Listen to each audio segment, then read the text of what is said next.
Welcome to Geocache Adventures with me, Shadow Dragon 1, where I talk about geocaching and my adventures with it. What do you really need to go geocaching? At bare minimum, you need a GPS. Most smartphones work fairly well for this as long as you have cell service. And you should take something to write with: pen, pencil, Sharpie, or any combination of those.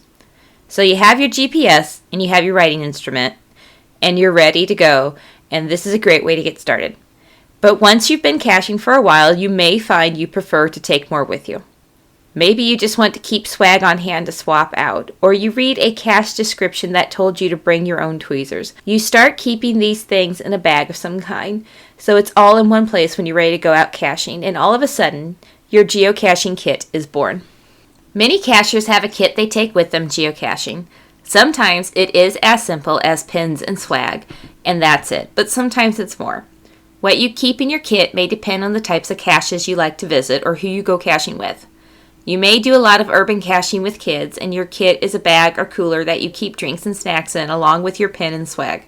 Maybe you're hardcore and you find yourself caching in more remote locations and have a trauma kit and bear spray as part of your kit. It really depends on you and your caching needs, and it will probably evolve over time. My kit started out very basic, just my phone and a pen. Over time, I created a kit full of things I've deemed useful from either my own experience or from advice of other cachers. To start with, I have a pencil case that holds multiple pens, small notebooks to replace log pages, swag, and any trackables on hand. I have my GPS and extra batteries for it. Wet ones wipes because sometimes you stick your hands in some nasty places to get a cache. Various types of bags for cache maintenance and for trash pickup. Tweezers because some caches require them to remove the log. I have a backup battery pack and cable for my phone. A first aid kit for minor cuts and scrapes, which I have had to use once or twice thanks to some nasty thorns. Various flashlights, a multi-tool, and a telescoping mirror. I like the mirror for if I'm going to stick my hand up behind something like a drain pipe. It lets me check that the cache is there and that there are no screws sticking out for me to get caught on or spiders hanging around for me to get bitten by. And of course, a bag to hold it all. One item that I keep in it that isn't actually a TOTT, tool of the trade, is a notebook that I use to keep track of my finds. Usually the information I write in the notebook mimics my find log pretty closely, but I find it easier to look back through if I'm trying to find a note I wrote during a specific time frame. A picture of my kit and its contents will be included in the show notes if you're interested in seeing it.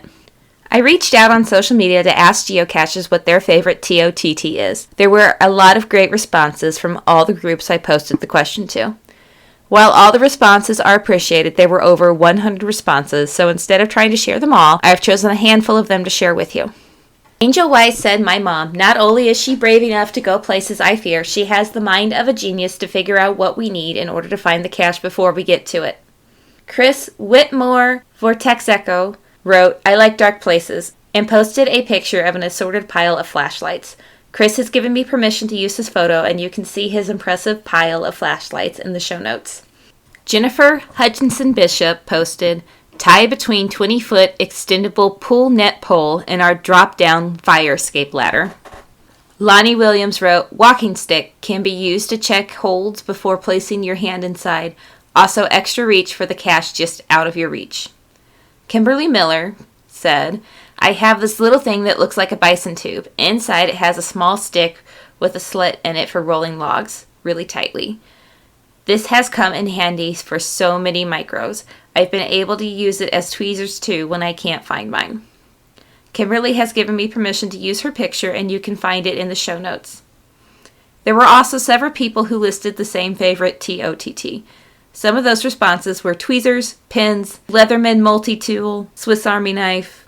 A few people said their Jeep, and others their phone, GPS, or friends. I want to thank everybody that reached out on social media and responded to the question. I really appreciate your participation. Thank you all. Warning, this part of the show contains spoilers for the cache that is about to be discussed. The cache was called Devious Cache Number 6, Cache ID GC69R09, difficulty rating 3, terrain rating 1.5. The description read, "This will be the 6th cache in this continuing series of not-so-easy caches. Enjoy. This cache will be easy to get to but difficult to find. You'll definitely be earning your smiley by searching this area for a small, devious container that has been expertly hidden. A big thanks to the store manager for giving me permission to hide this cache. Good luck and happy hunting. Hint, it's right in front of you. Think outside the box. I had only been caching for a few months when I decided to try this cache. It was a higher difficulty rating than my typical finds, and I wanted to try to challenge myself. The cache took me to a CVS pharmacy in the area. I followed the coordinates to ground zero, which turned out to be a lamppost behind the building along a retaining wall. But as the difficulty rating implied, this wasn't your normal lamppost cache, as there was no skirting around the bottom of it. At the time, the hint didn't make a lot of sense. I looked up and down the post, but all I saw was an electrical access box on the post. I searched the adjacent area, looking for spots along the retaining wall where it could be hidden, but didn't see anything that stuck out.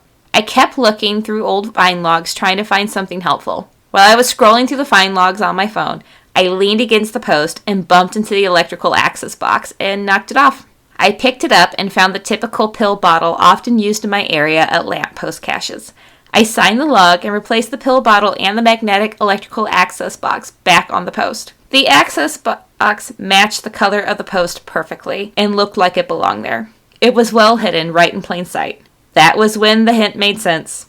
I don't know if I was more surprised by the hide or how I managed to finally find it by accident, but it's definitely one that sticks out in my memory for both reasons.